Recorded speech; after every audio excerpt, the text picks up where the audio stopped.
The battery? Yep. You want to try a different tape, or you think that's got it? That's got Don't it. tell me it's working now after the hood's Yeah. over. Biv, now he told you not to tell him. Oh, I'm sorry, Judy. You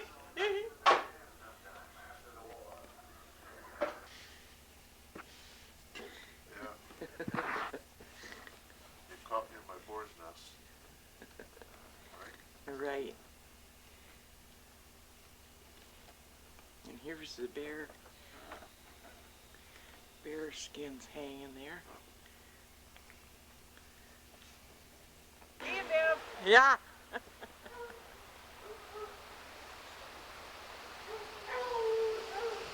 Again, we're leaving Montana. Same old view. Last night it rained down on Lynn and Judy's house, but up in the mountains you can see the difference in the tree line. It snowed up above. See where it starts and where it stops? Of course, the snow up above has been there from a week ago. There's the old Boulder River with the millionaire's house again. Looking back towards Lynn and Judy's house. Again, you can see the difference where the snow started, just low, then where it gets up higher and it snowed. And again, they got a beautiful place and I'll never get tired of taking pictures of it. What a backyard. What a place. Bob wants to go up there next year and hunt, right on that top. Somewhere's up in that neighborhood. Well, Johnny will never see it, but I hope he makes it. Now we're on the road, heading back to Michigan. The fastest week you can ever spend in your life. Goodbye, Montana. Have blinds that you set up and stay in? No, we don't set up no blinds, no baiting. We're not against it, but we like to set the runways, walk the ridges, push for each other. The three of us work for each other all the time. My son and my brother drove this nice buck right to me, going down and scouting away to get that 12 point out that he shot just an hour and a half prior to that. I want to see what this is like. I want to see what I want to see what this is like. Okay, you know, like I'm telling my story. Okay, How's it feel? we're trying to get that buck over there, and that one was coming by, and I got this one, and then I shot in front of this one and scared it around the hill. So that one, yeah, the Kasubas do this, and then I put this under my arm and called on the radio. Jeez, you guys, We're busy. you're busy out But there. we're happy out there. But when we got horns, we can't talk with our hands. Otherwise, it'd be dangerous up here for you. But so there's three of you, and you got three radios. Yeah. Now, what do you say to each other? You know, like when you're calling, you go, "Psst, hey Bob." Or You what? won't believe this. My son leaves his on all the time, and I'm most of the time I do too. He's the guy that we have trouble getting contact with. But I'll tell you, when he comes on, when he finds a sign, knows what's going on comes the radio. Vern and I get in position, and things start happening. So you find a fresh sign. Were you always hunting snow or what? Well, whenever we can. What happened here, for an example, is he shot this one opening day. Here we go again. Okay, watch. I shot this one opening day. We were pretty happy about that. We were very satisfied at the time. So the Sunday after that, which was 7 days later, I sat on the spot where he got this one. This one? And I sat there till 9 o'clock, and I got a little nervous, and I walked up on the mountain behind me, and I seen some real nice deer sign. Was it that one? Well, I'm going to guess it was this one. And I called on the radio. I said, you won't believe this, but I see a hell of a track. So I start dogging this one around, and I come up on him down a skid row, and I look up, and about 180 yards off, he's standing right broadside. And I pull up my gun like that, and I'm standing. Look at this. Look at Hey, this. no horns at the Full of time. antlers, yeah. I squeezed the trigger like that, and I watched my bolt go clunk. It didn't fire, and the deer like that, and it took off full blast. I racked the shell like that, shot again, and the deer stopped behind a big tree, and I saw its neck, about that much of its neck. And I said, it's now or never. Let him have it, and down he went. 190 yards I paced off.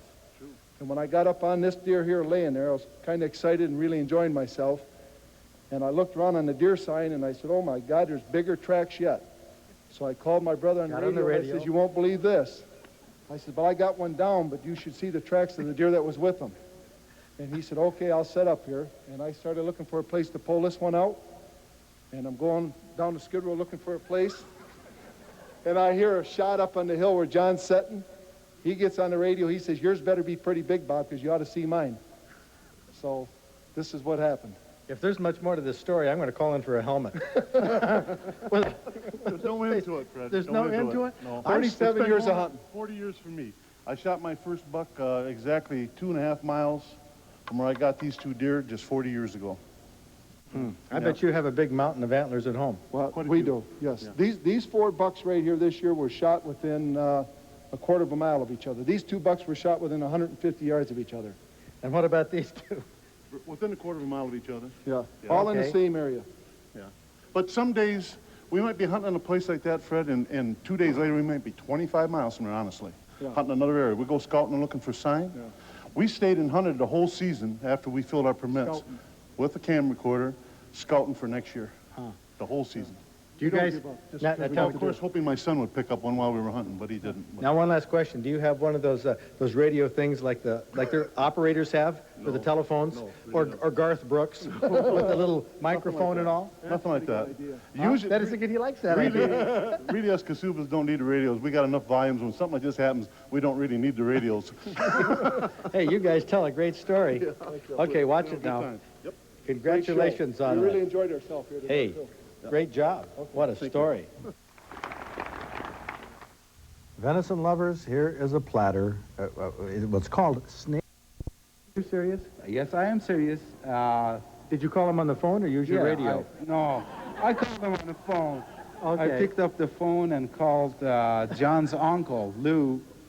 I called Lou Kazubo, and I had Lou and his other brother, Cham, as my guides. And believe it or not, it went like this, because I called Lou, and I told him, because I shot this buck about the last day before the season, and I called Lou, and I said, Lou, you got to find me a nice bull, because I just shot a 14-point buck. So Lou called Cham, his brother, and Cham called Ed, one of the other brothers. And next thing I know, Ed is on my doorstep, knocking on the door. He said, where is this big buck? I said, well, here it is in a barn. So I took Ed in the barn and showed him the buck, and Ed went back home and called Lou, and Lou called Cham. And they got Bob and John on the radio. And, and they I said- believe it. And they said, you won't believe the You won't the buck- believe the this. buck Yeah. That's down there. So that's how it went, and I got kind of tangled up with the Kazubos. You're tangled up with the Kazuba. Yeah. Okay. Humayun Egbalian, originally from Iran. Last year he got a trophy buck, a trophy elk, and even jabbed the TV host in the right temple. Yeah, let's get this over up here so we can get a shot of this thing. Ouch. Did I get you right? Did you get me right? You just about got me with a double, man. That's a good one. Yeah, you've been hanging around the Kazubas too long. Yeah.